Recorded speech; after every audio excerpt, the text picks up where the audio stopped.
regrese al recinto a menos que así se lo indiquen. Muchas gracias por su cooperación y esperamos que disfruten de este evento.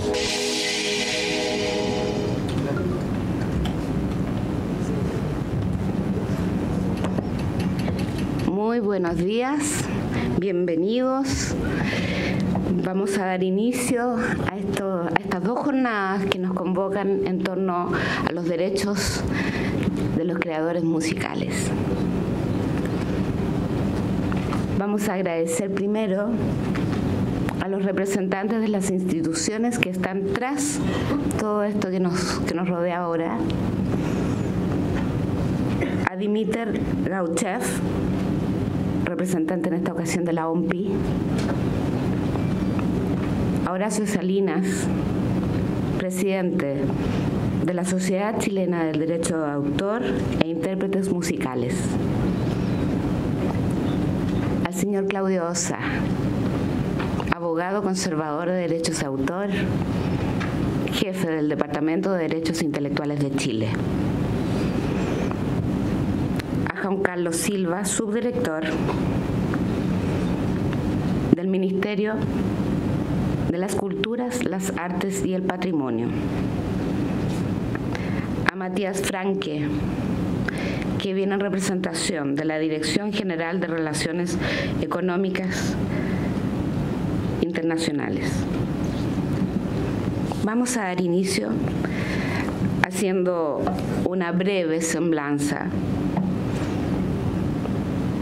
de esta institución que hoy día nos acoge, la SOFOFA, la Sociedad de Fomento Fabril. Creada en 1883, tiene como misión la promoción del desarrollo sostenible del sector industrial y del crecimiento económico, con especial énfasis en las industrias creativas. Por eso nos acoge hoy día. Vamos a dar inicio, hoy día jueves, con las alocuciones de bienvenida a este evento. Ellas son las personas que participan en esta ceremonia. El señor Dimitar Gauchev, director adjunto de la División de Infraestructura de Derecho de Autor, Sector de Derecho de Autor e Industrias Creativas de la Organización Mundial de la Propiedad Intelectual. También el representante del Ministerio de las Culturas y las Artes y el Patrimonio de Chile, al representante de la Oficina del Derecho de Autor, representante de la Dirección General de Relaciones Económicas e Internacionales de Chile y representante de la Sociedad Chilena de Derechos de Autores e Intérpretes Musicales, que ya fueron mencionados. Entonces, con un aplauso caluroso y de bienvenida para todos ustedes.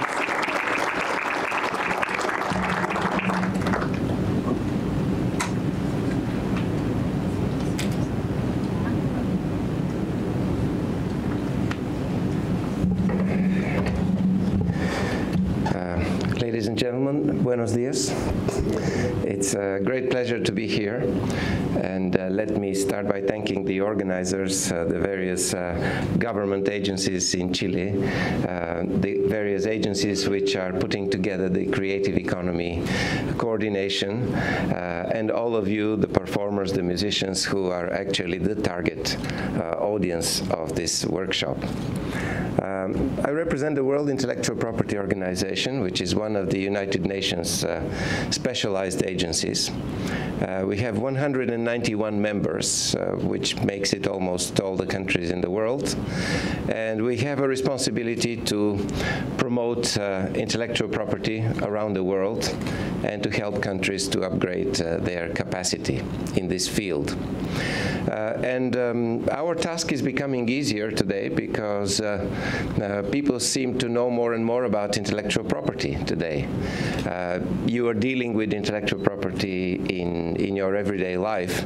You have to agree to various kinds of licensing agreements when you turn on your computer. When you're purchasing something, it's all related to intellectual property. And it is no longer a term which is reserved for the lawyers.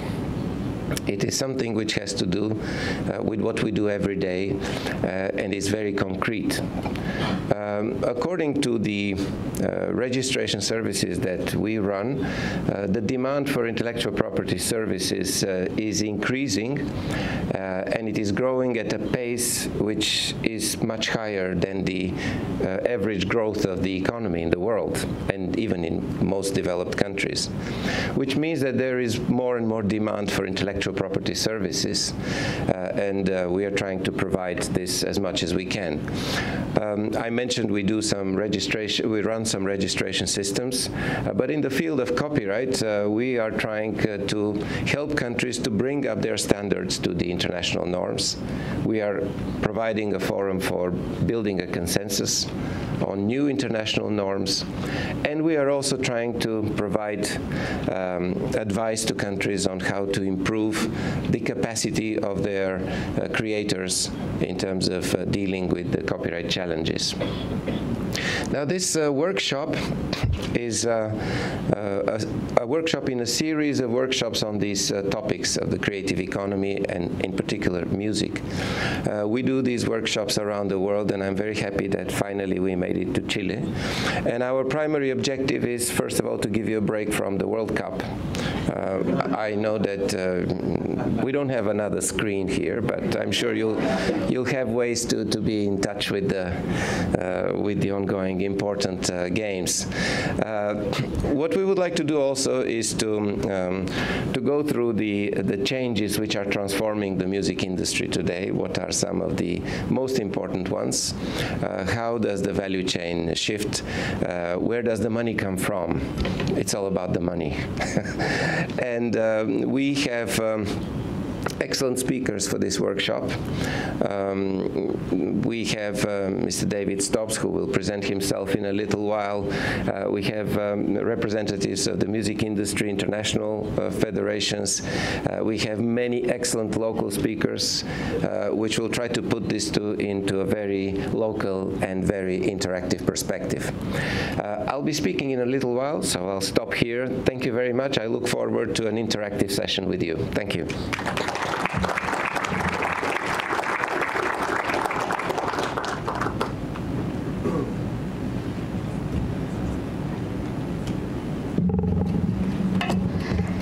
Bien, a modo de apertura, como dijimos, vamos a escuchar ahora la palabra del representante del Ministerio de las Culturas, las Artes y el Patrimonio de Chile, don Juan Carlos Silva.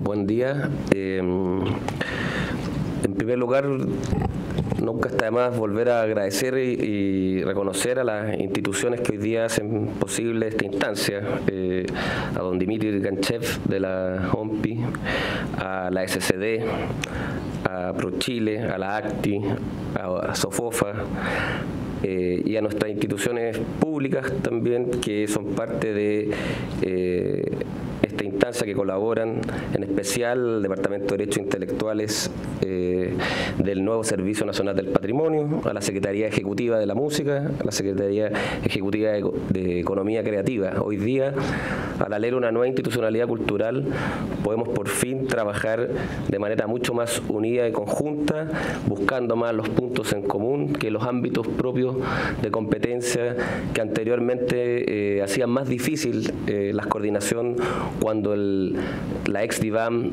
hoy Servicio al Patrimonio, estaba al alero del Ministerio de Educación, y por lo tanto la nueva institucionalidad cultural que tenemos desde el 1 de marzo es una oportunidad no solo para la política cultural general, sino también para el ámbito de la propiedad intelectual, para el ámbito del derecho de autor.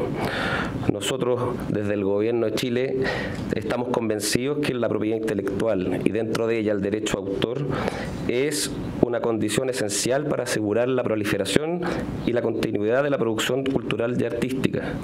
No hay circulación, no hay difusión de contenido cultural si no hay creación artística. Y cuando hay creación artística hay derecho de autor. Por lo tanto, inevitablemente siempre la institucionalidad cultural va a estar vinculada a lo que es el ámbito del derecho de autor, y el desafío es cómo hacernos cargo de las distintas necesidades que las industrias van poniendo a lo largo del tiempo. Nosotros valoramos y reconocemos la necesidad de impulsar las industrias creativas como motores de innovación, de emprendimiento y de fuentes de empleo, pero que además cuentan con externalidades positivas distintas de otras industrias que es necesario reconocer y destacar.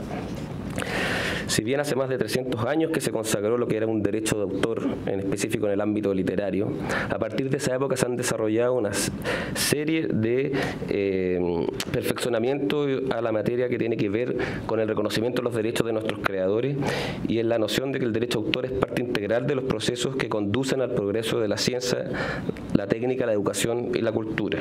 Si bien el mundo ha cambiado mucho desde esa época, hoy día los principios que inspiran el proteger los derechos de autor son intactos, y lo que nos tenemos por delante es hacernos cargo de los desafíos, en especial el desafío de las nuevas tecnologías y el ámbito de la protección del derecho de autor al alero de ese ámbito digital.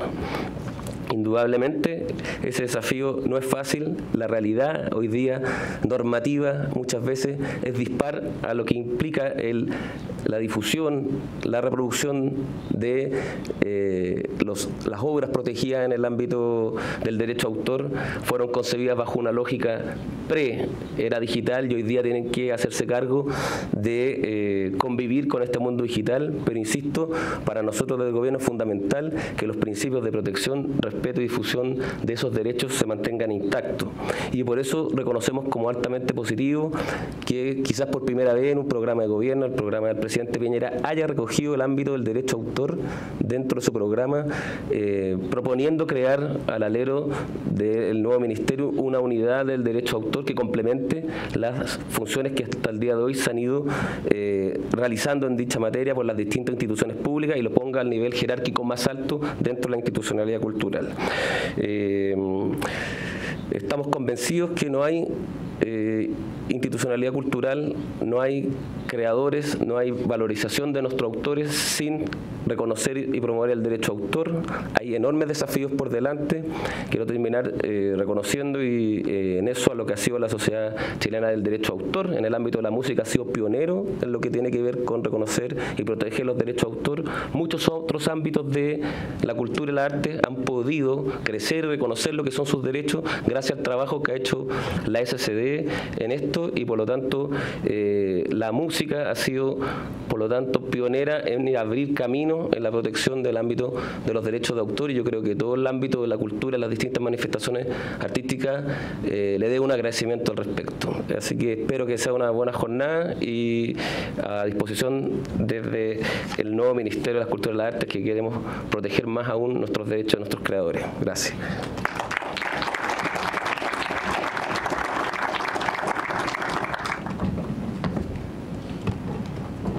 Vamos a escuchar ahora las palabras del representante de la Oficina de Derechos de Autor de Chile, el señor Claudio Osa.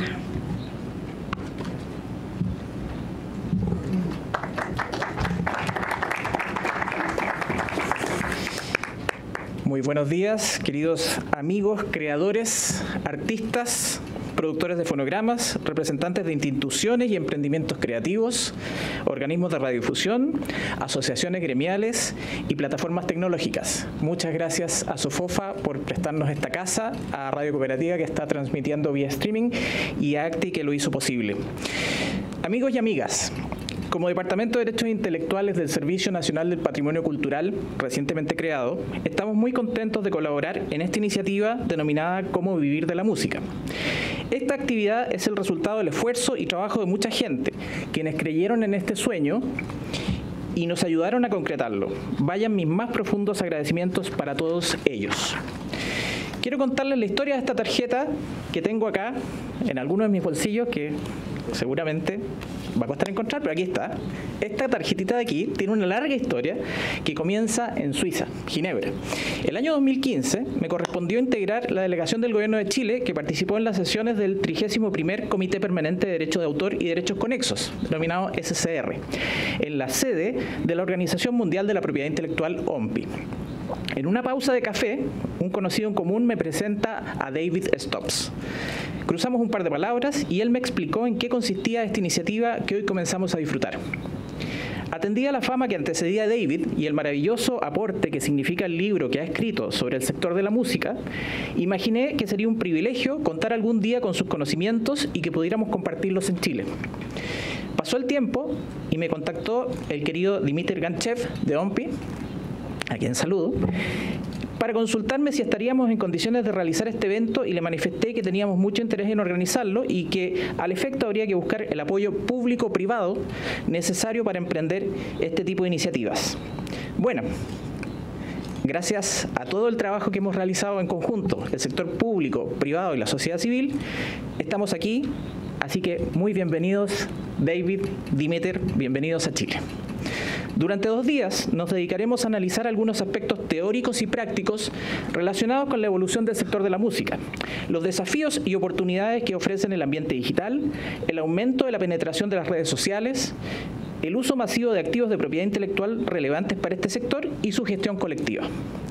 Especialistas internacionales y nacionales compartirán sus experiencias con los participantes que estén especialmente interesados en tener una primera aproximación o deseen profundizar sus conocimientos sobre la actividad creativa, artística y de emprendimiento asociada al sector musical, así como de aquellos avances que se producen a causa de la evolución de los modelos de negocios y las plataformas tecnológicas.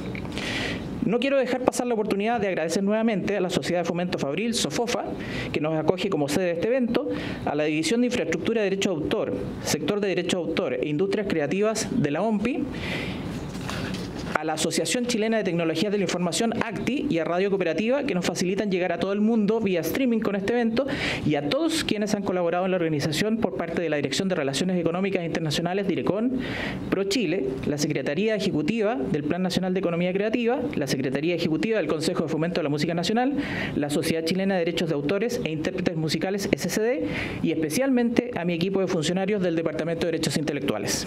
Finalmente, quiero decirles a todos, quienes nos acompañarán hoy en forma presencial en esta sala y a quienes lo harán vía streaming a través de la señal de Radio Cooperativa, que estamos muy contentos de poder dar estas palabras de bienvenida y les deseamos a todos el mayor éxito en el desarrollo de las actividades que ahora comienzan. Muchas gracias.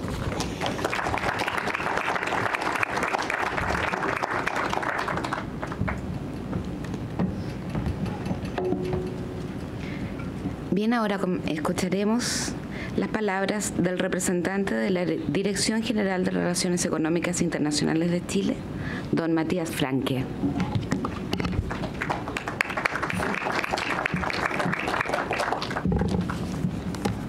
Hola, buenos días. Bienvenidos a todas y todos. Quería dar la bienvenida a este seminario Cómo vivir de la música, que se enmarca dentro del trabajo colaborativo que la Dirección General de Relaciones Económicas Internacionales de la Cancillería realiza en nombre de Chile con la Organización Mundial de la Propiedad Intelectual, la OMPI.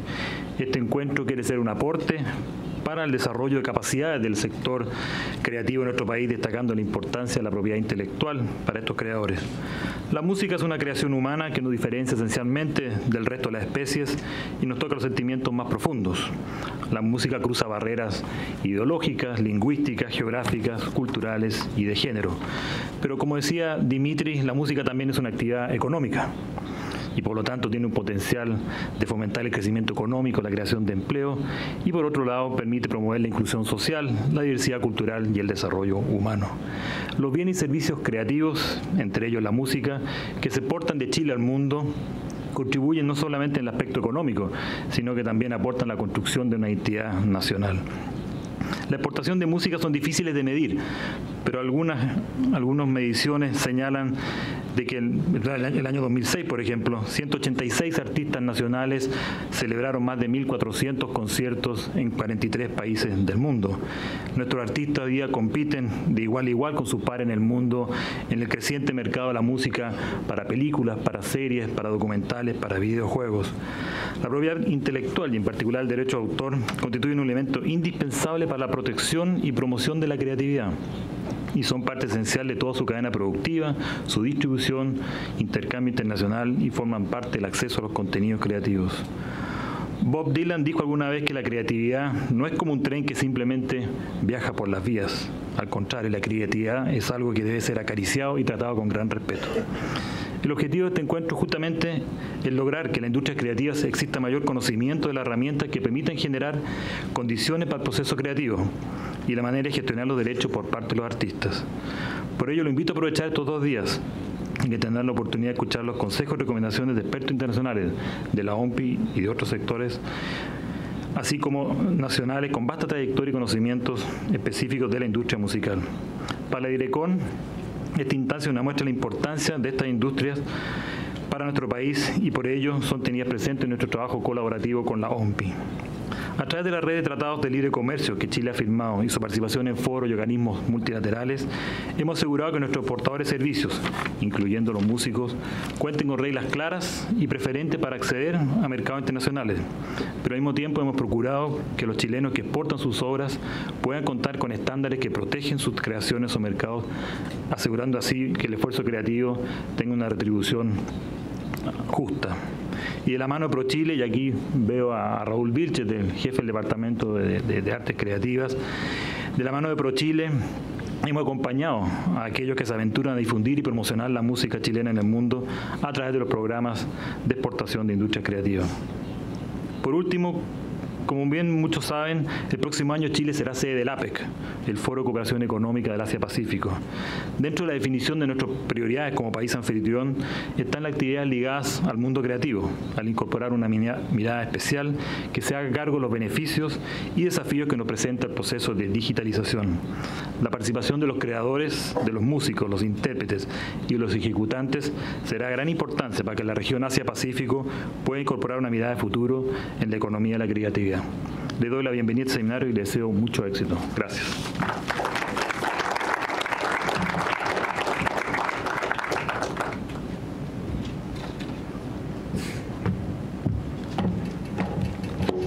Escucharemos ahora las palabras de bienvenida del representante de la Sociedad Chilena de Autores e Intérpretes Musicales, don Horacio Salinas.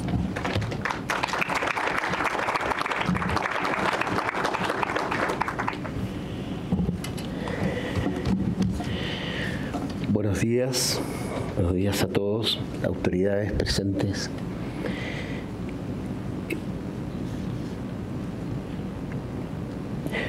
Bueno, a todos los conferencistas, por supuesto, que darán vida a este encuentro de 2 días y a todos los músicos que participarán de este seminario con la motivación de buscar las claves que nos permitan entender cómo vivir de la música, cómo vivir del trabajo creativo en un mundo donde todo es tangible, material y concreto.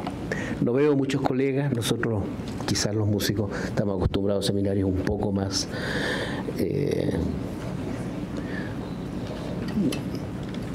en horarios distintos quizás, sí, por decirlo de alguna manera.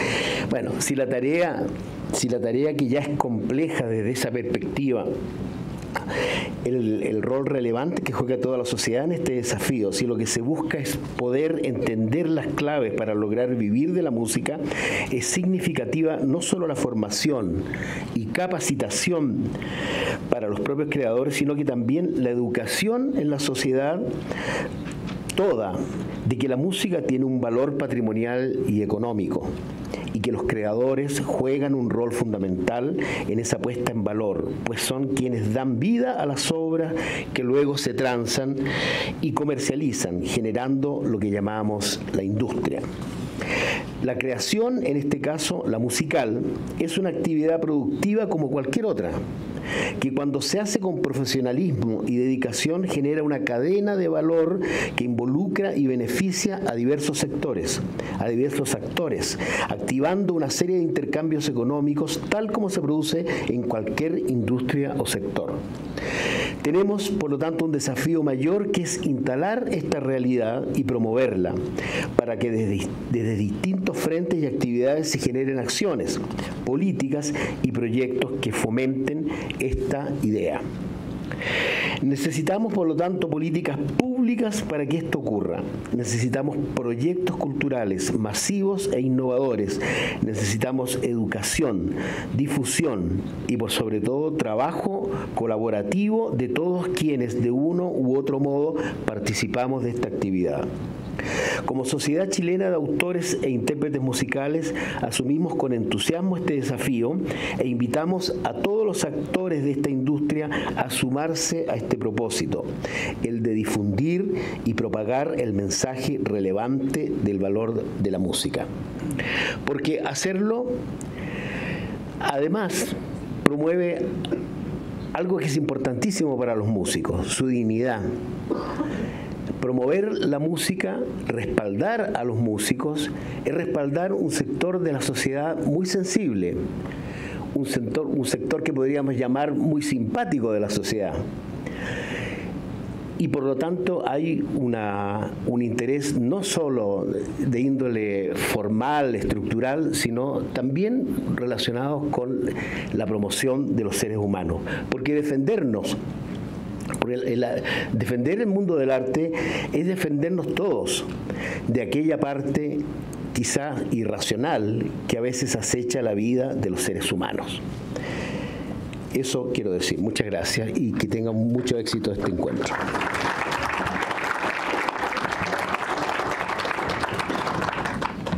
Bien, agradecemos las palabras de bienvenida a todas las personas que intervinieron ahora y vamos a dar comienzo a la primera intervención con el tema las industrias creativas en cuanto a qué factor de desarrollo económico está detrás de ellas. Ello está a cargo del señor Dimitar Ganchav.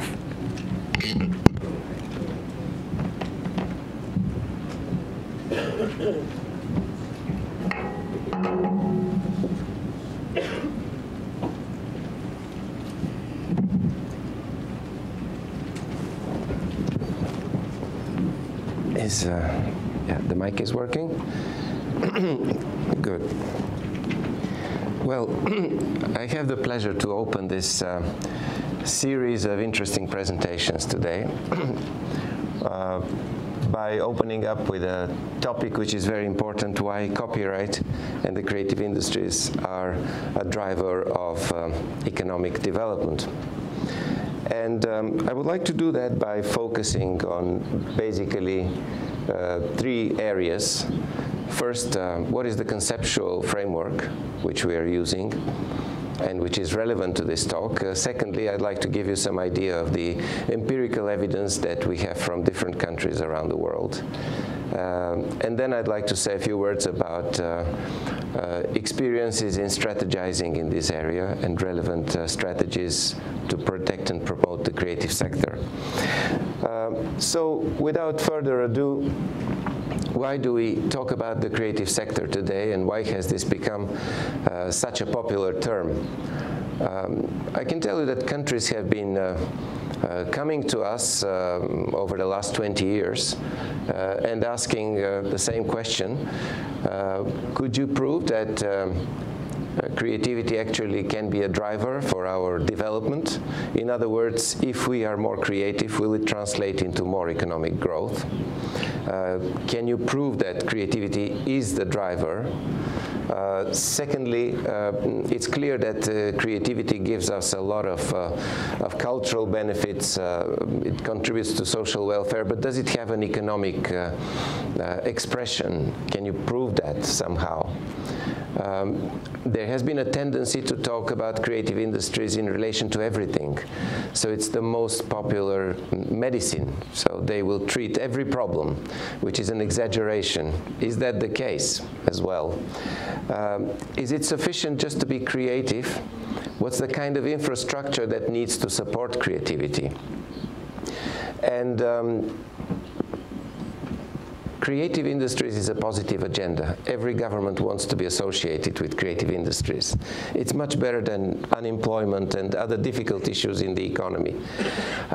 It's a very positive agenda, but this positive agenda needs to be based on reality and on some empirical studies, and I'm going to share with you the results of some of these studies.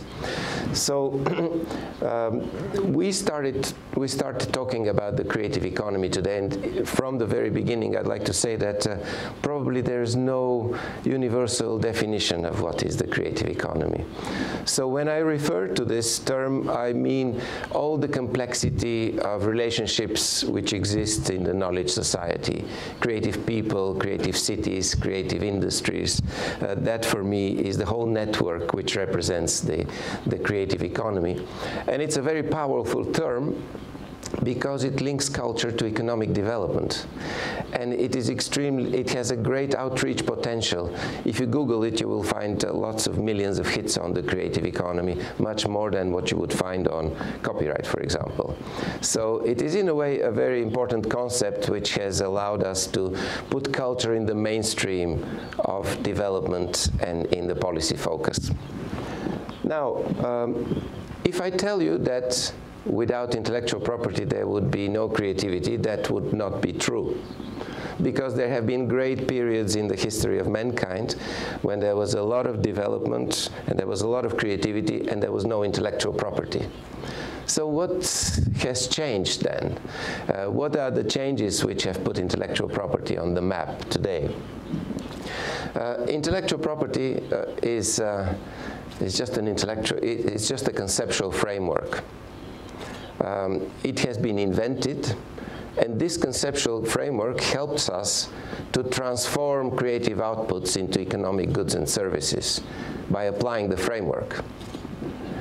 Secondly, it allows us to monitor what is the supply and what is the demand of creative goods and services. And through this we are getting an idea of what is the impact of creativity in society. So intellectual property, some people say, is a line in the sand, but it is a conceptual framework which helps us actually to do analysis and to understand events. Today, intellectual property is very important because many investors are looking at the intellectual property regime before making important decisions for the economy of a country. And indeed, we have different kinds of definition of this economy which are based on different criteria, and I'm going to focus on intellectual property today.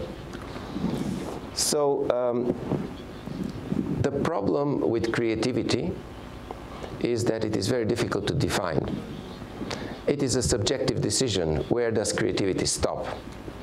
Who am I to decide that someone is more creative than me? It's a very subjective decision. So therefore, it is difficult to define the creative economy, and you need some solid criteria.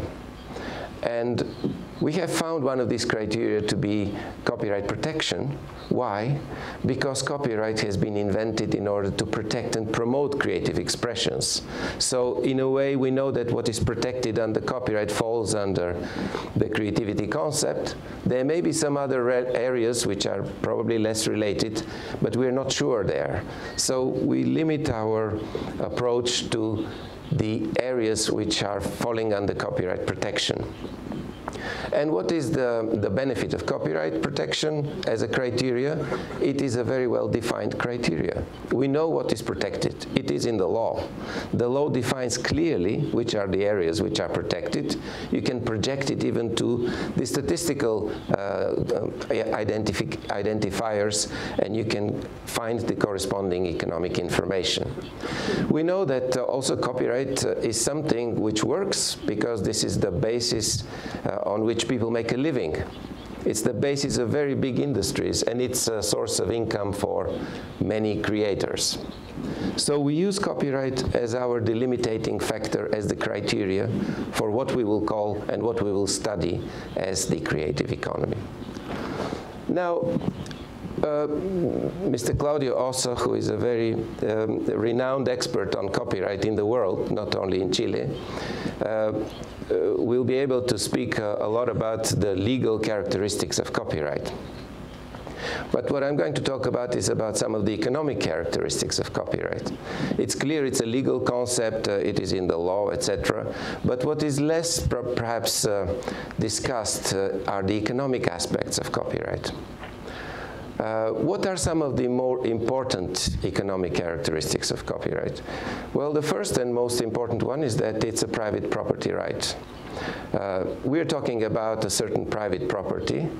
Why is that important? Because the goods and services which are protected by copyright cannot enter into economic transactions if the ownership is not clear.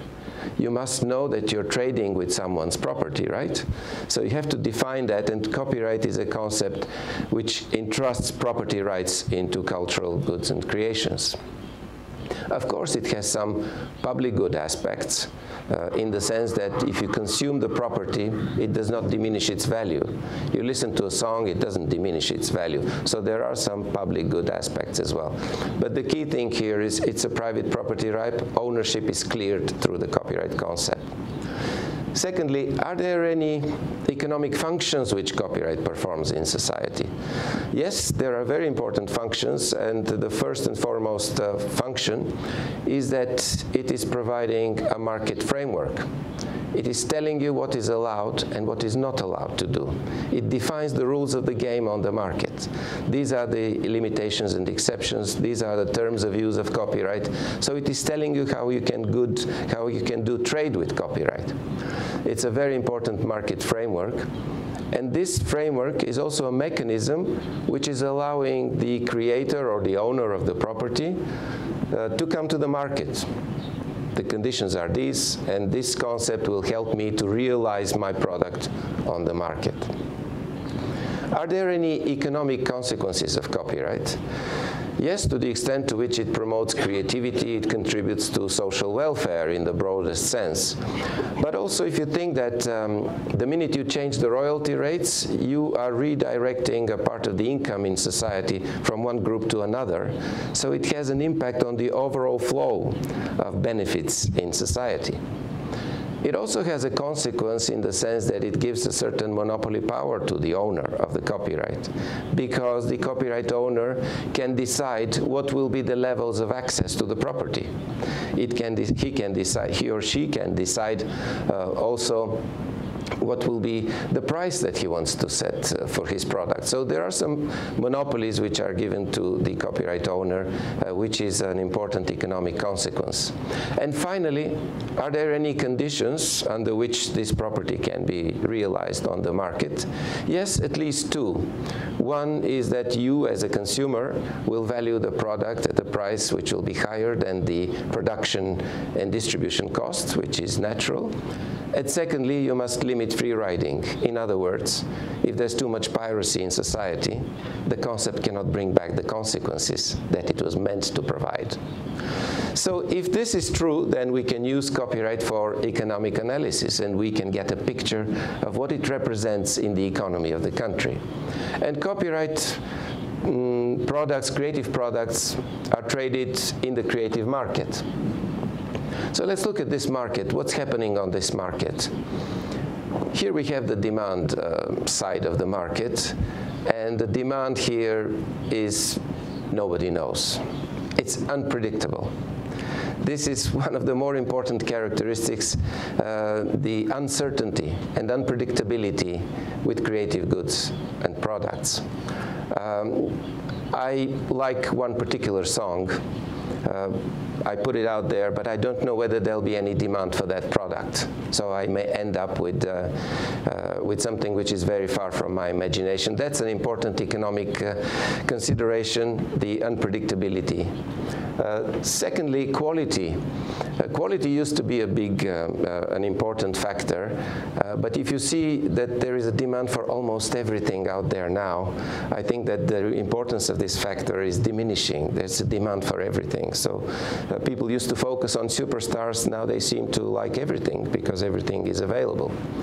3, price. Well, price used to be an indicator as well for the demand, but people are not so much interested in ownership nowadays. They want access, and they want it everywhere. So it's become less important factor Finally, piracy. Piracy is an important limiting factor of demand. When there's too much piracy in society, unfortunately, there is no incentive for creators to produce more products and put them out there. Now, if you look at the supply side, what we have is that creative economy is about experience, which means that every product that you put out there is a specific product. As we say in economics, it's a differentiated product. In other words, there's no substitution. I like this song, I don't like that song.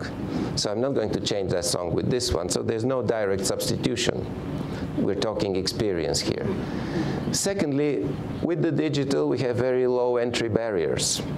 I put my song out on YouTube, it's out there, it's competing with the rest, with productions in which have been invested a lot of money. Next, we have a very skewed picture.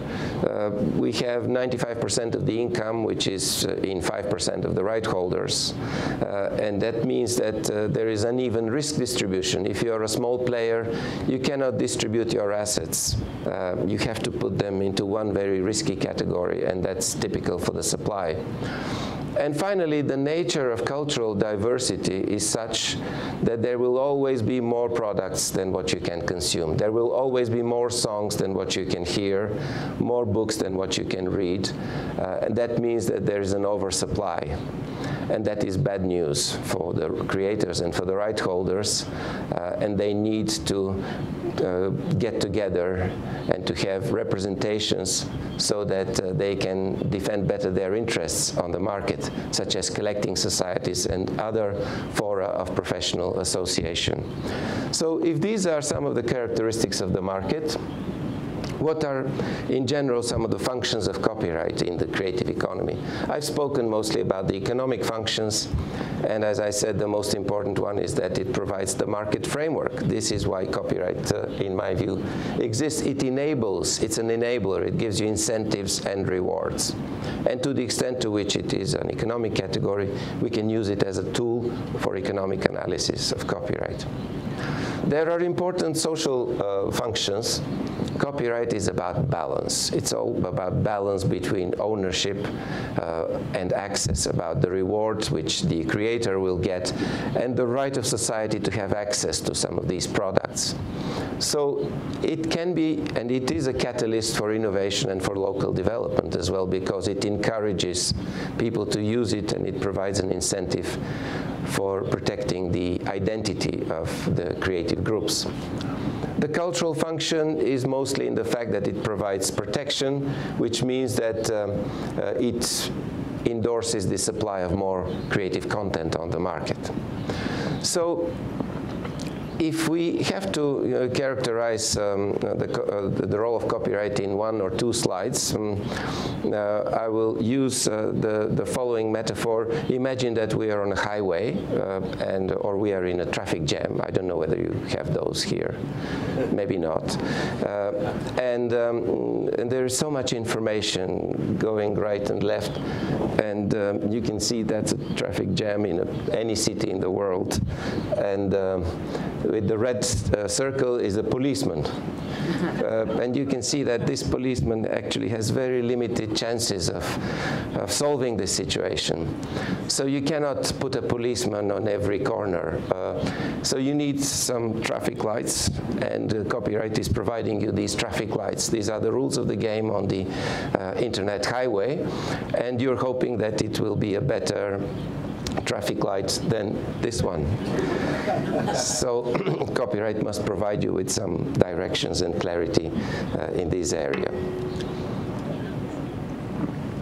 Now let me turn to some of the empirical material that we have gathered based on this conceptual framework. We have tried to assess the contribution of copyright in terms of economic development. And why do countries want to do that? Usually it's for comparative purposes, to compare it with other sectors. How does it relate? Does it actually what is the potential of this sector. Governments are using it also to measure progress, to see how they're doing over time, and to advise and design some policies to promote this sector.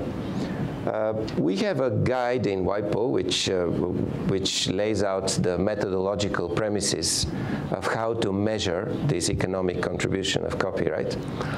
And this methodology has been applied now in more than 50 countries around the world. And this is the average which you get in terms of economic contribution to as percentage of the GDP.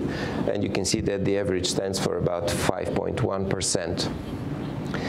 On top of our list, we have the developed economies, the United States, Korea, and down the list we have some countries like Jordan and Brunei. I should say just one word about the methodology. This methodology is based on the assumption that there are 4 different groups of copyright or creative industries. The first one is the group of industries which entirely depend on copyright, and they cannot exist without copyright, or would be considerably smaller if copyright were not to exist. These are the usual big industries. You will see them in one of the next slides. But then we say there are 3 other groups which are measuring the other effects of copyright in society. The interdependent industries, which basically facilitate the production of copyright goods and services. The backward and the forward linkages in the economy. In other words, what products do you need in order to produce copyright goods, and where do they go afterwards? The third group is what we call partial industries, or industries where copyright plays only a certain role, where the creative element which is protected by copyright does not characterize the whole industry. But if you want to measure the total contribution, you should take that into account. And finally, we're looking into some distribution industries where copyright generates a certain economic impact. So imagine from the moment you create your song until the song is consumed, it passes through so many stages. It needs to be recorded, it needs to be formatted, produced, you need material for that, you need promotional material to promote it, and then you need even equipment to consume it. Imagine all this value chain. There are so many effects which are produced. So if you're just looking at the creation, you will not capture those economic effects. So this figure reflects this total approach, very comprehensive, of the value chain of the copyright industries. Let's look at employment. Employment generation. Here you have very different countries on top of our list. We have Philippines and Mexico, where you have incredible percentages, 12%, 13% of the workforce is engaged into activities which are related to copyright.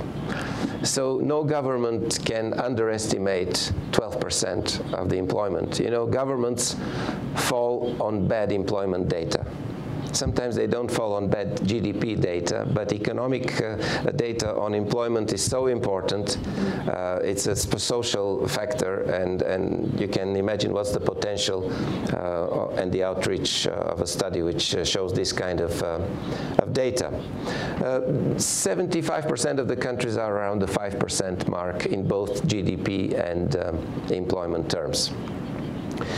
Now, we have the data on the GDP, what's the contribution to GDP, and we decided to put this data in a context, and let's see how it relates to other indicators which are typical and which people deal with on a daily basis, and the first one is the GDP per capita. So in other words, we want to see how does the contribution of copyright to the GDP relate to the GDP per capita. And what we've established is that there is a positive relationship between these two, which means that if one indicator goes up, the other one goes up in the same direction. In other words, countries where there's a higher GDP per capita also tend to perform better in terms of the overall contribution of copyright. Let's look at another indicator, the International Property Rights Index. In other words, how well is the regime on property rights in the country. And again, you can see a little bit lower, but still a positive relationship. We looked at another one, freedom from corruption. how is this indicator related to the performance of copyright? You see quite high indicator. The regression shows a dependency or relationship, which is again positive and quite strongly expressed. Innovation, Global Innovation Index, just been released on the WIPO website. Countries which are doing well on innovation are also doing very well in terms of their copyright industries. Global competitiveness, as measured by the World Economic Forum, very strong relationship, and you see the various country data there.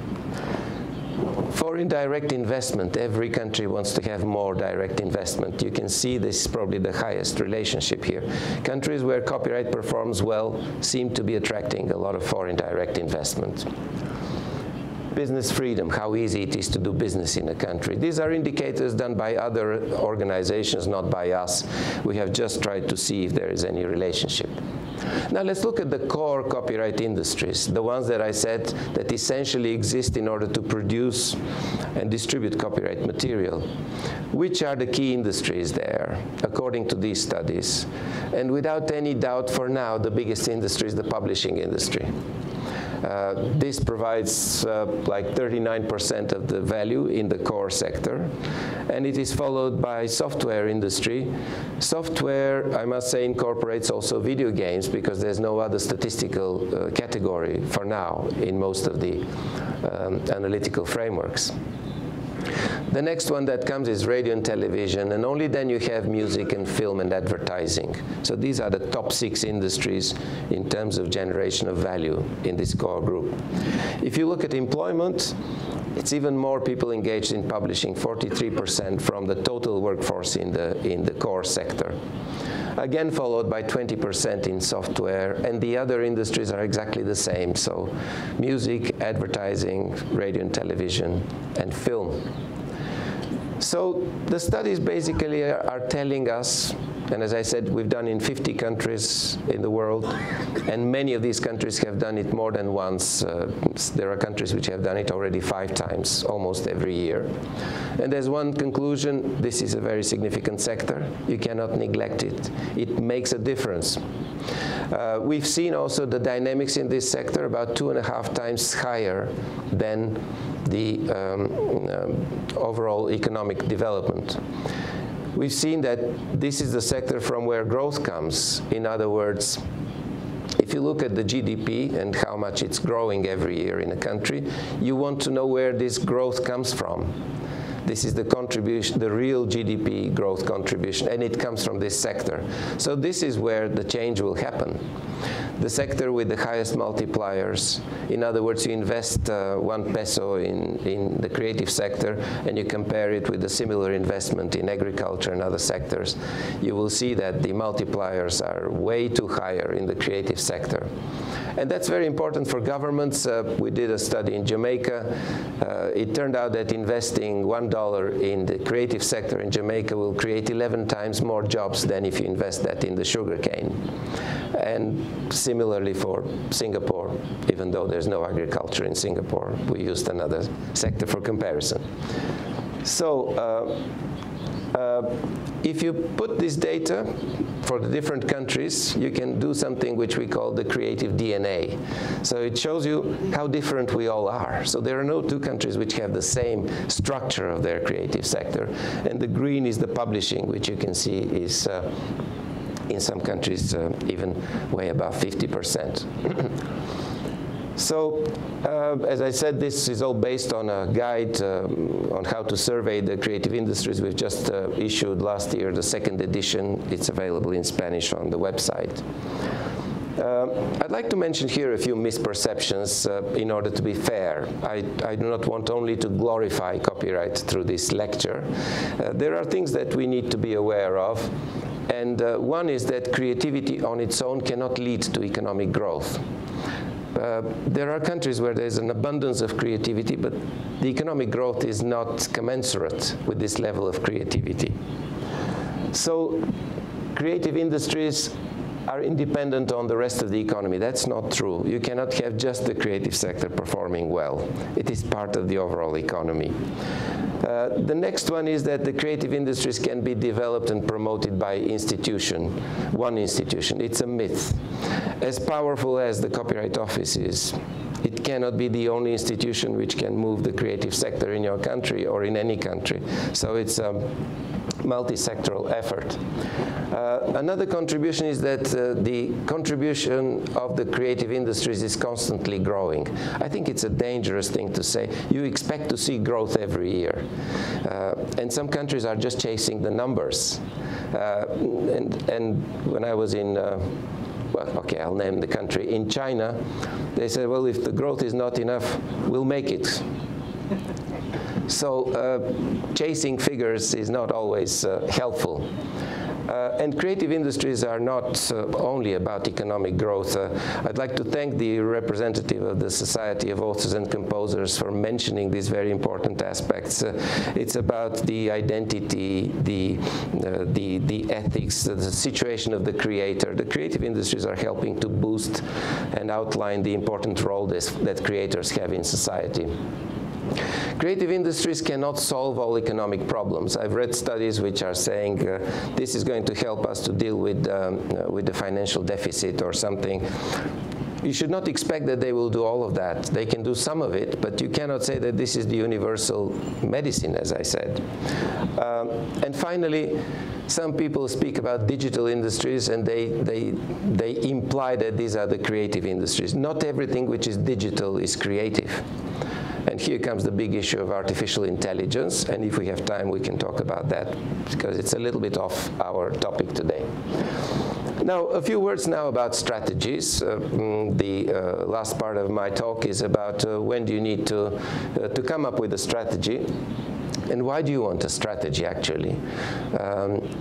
Usually, people come up with strategic thinking about the creative sector when they're really interested to make this the driver, and they would like to compare it with the other sectors. How competitive is this sector? Or let's improve this. A strategy creates certain important policy linkages. And it is important in order to have a system of monitoring the progress and to feedback this into the decision-making process.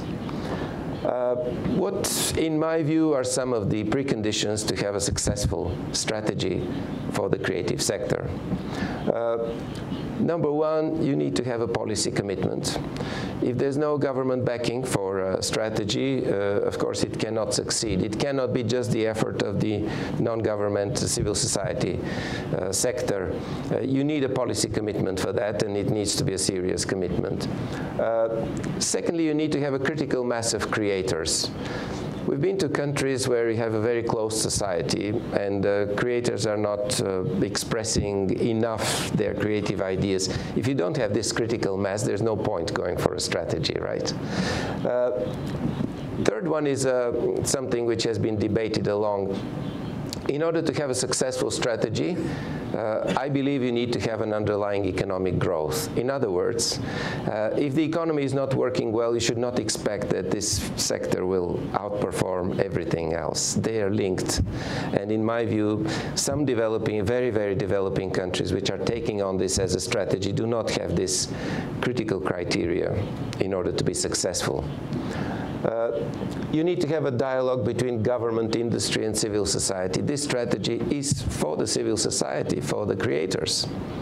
The government and everybody else will benefit if it's successful, but if this dialogue is not working, it's not going to happen. You need to have empirical studies. Look at the countries that have done great strategies. They all had a lot of reporting, a lot of studies which were preceding and done throughout the implementation of the studies. You need to have a structure, a mechanism to deliver the results of the implementation and to feed it back to the policy-making process. What in my view, I've looked more closely in preparation of this lecture at the experiences we've seen in the countries that we've worked with, the United Kingdom, Thailand, China, Austria, and Indonesia. There are many more countries which have strategies, and I understand you do have one, and we are going to hear about it in a while. I'm just outlining some elements which I've seen as common elements through these particular countries. Number one, the strategy is always a mission. It has a mission statement. You know, the British say staying ahead. They believe they are the number one, so they should stay ahead of everyone else. It's a very clear statement. You have the Thai saying we want to be the creative hub of Southeast Asia. Very clear statement. They say where they want to go. The Chinese, they say to go from made in China to created in China. They want to develop this, and this is in their 5-year plan. It's very clear. You should have a mission statement. Where do you want to go with that? Number two, some countries have stated very clearly what are some of their sub-goals, I would say. And in every case, it's always economic issues. We want to make this a driver. In some countries, they say our country has lots of regional disbalances. By developing this sector, it will help us to address these disbalances in society. In many countries, the young people are the focus of the specific focus of the strategy. So how do you go about helping young people to find jobs? The process, everywhere we've seen the policy commitment on the highest level. So it's never sufficient to have the Minister of Culture to be the leader of this process. It usually is put much higher at the Prime Minister's office or the King or something else, because it shows that it's a commitment by the whole government, not just by the very natural line where the issue is. And of course, there are action plans and lots of commitments which are implemented throughout the strategy. The 10 points which I've seen are common also among the strategies, and I'm sure it's the case here as well.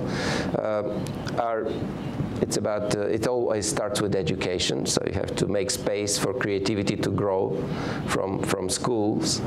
And I just want to tell you a funny story about a school inspector who went to visit 4-year-olds. And he saw a child drawing something. He said, "What are you drawing?"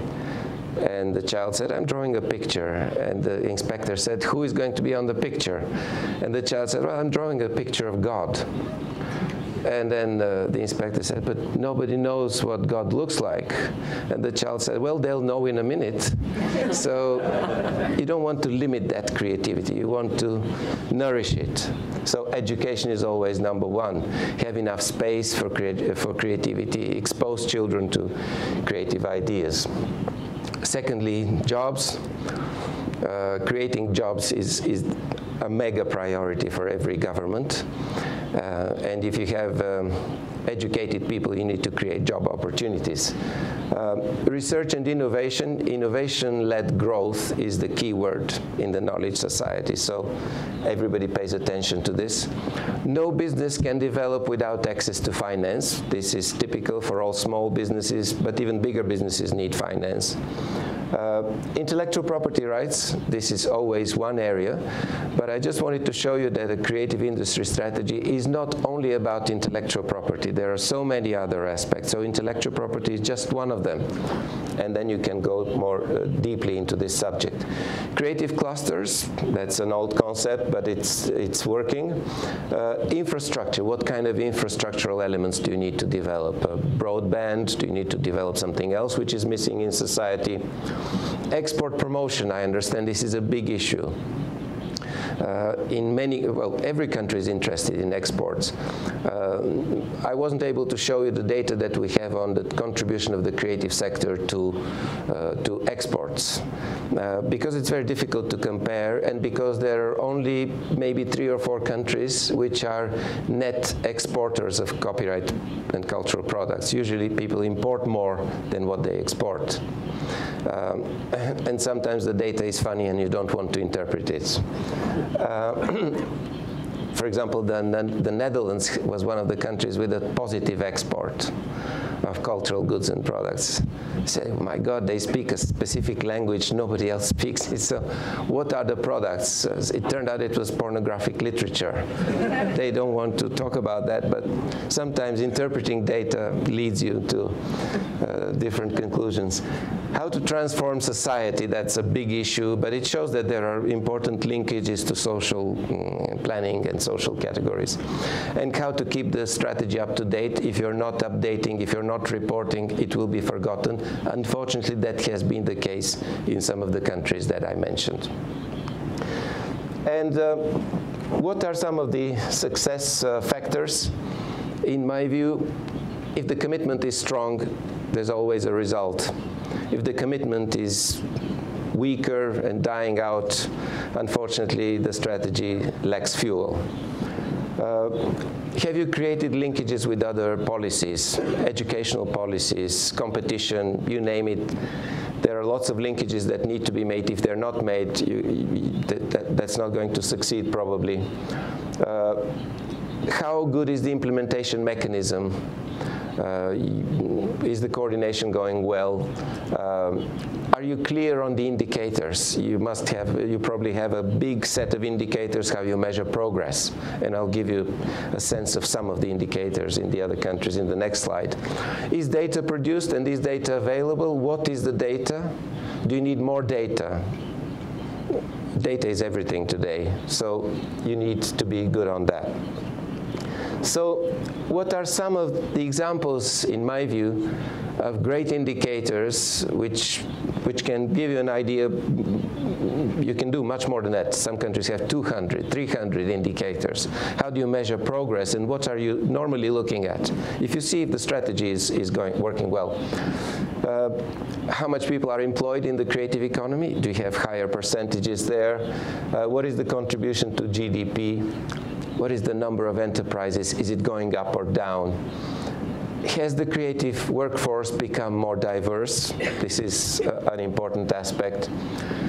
Are people more aware on how to access finance? What are the proportion of companies which have survived after 1 year or 2 years? There are lots of creative enterprises that just like any startup die out after a while. What is the percentage of companies that have reached a certain turnover? What is the investment which is being made by the companies into developing new skills? How many apprenticeships have been created?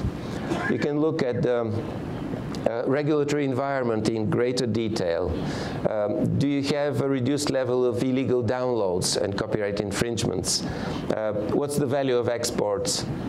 What's the foreign direct investment, et cetera, et cetera? You can go down that list and you can break it and you can see how well you're doing. And maybe you're missing some categories, but you can develop. I think I've almost finished my time. I'm just going to say a few words about what's next and how do we look ahead. I think creative industries is a great concept. This is the right time for it, but we must be realistic. It's not going to be there forever. Something else will come.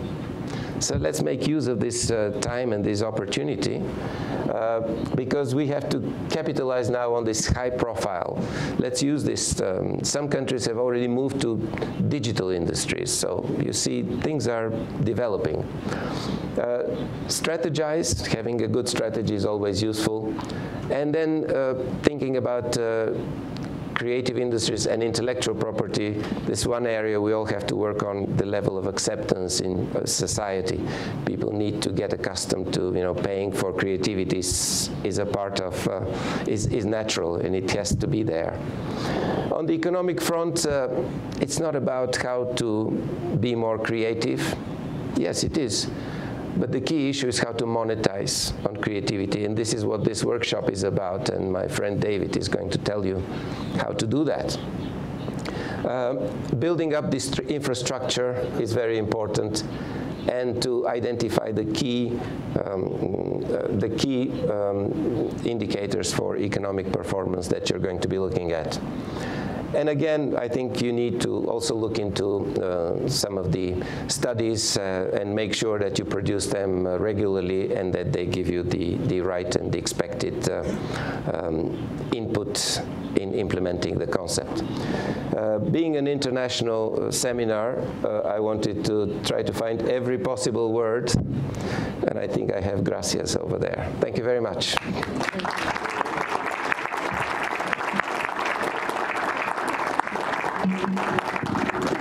Do we take questions or afterwards? Maybe afterwards. Okay. Okay.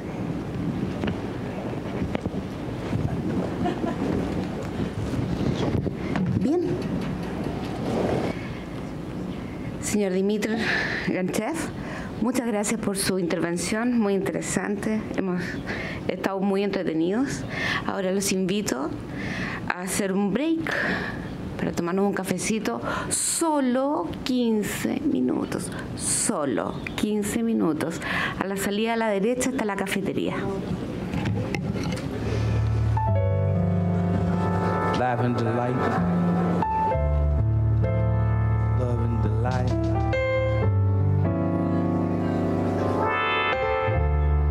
Stunned underneath the lavender light. Tonight's always the night.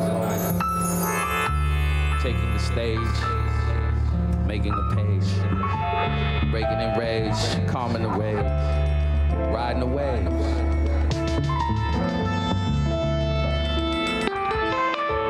Stars call, we answer, with a joyful noise raised to the stratosphere. The cats is here.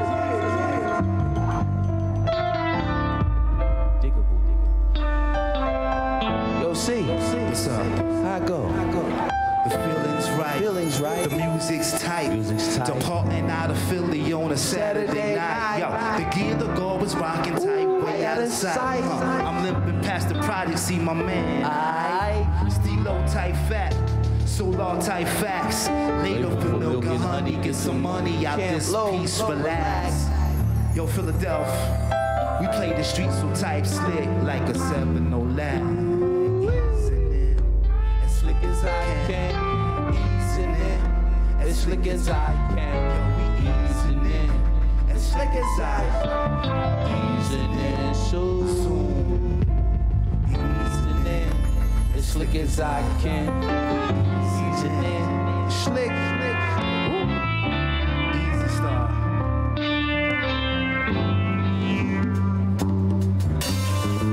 Peep the vine in the lightly, bending on a tight beat, streaming the silence. Defend me in and through the dice. See, it's me, I gather nightly, seeking your guidance. I kiss my fingers lightly, dancing on a psyche. Oh Lord,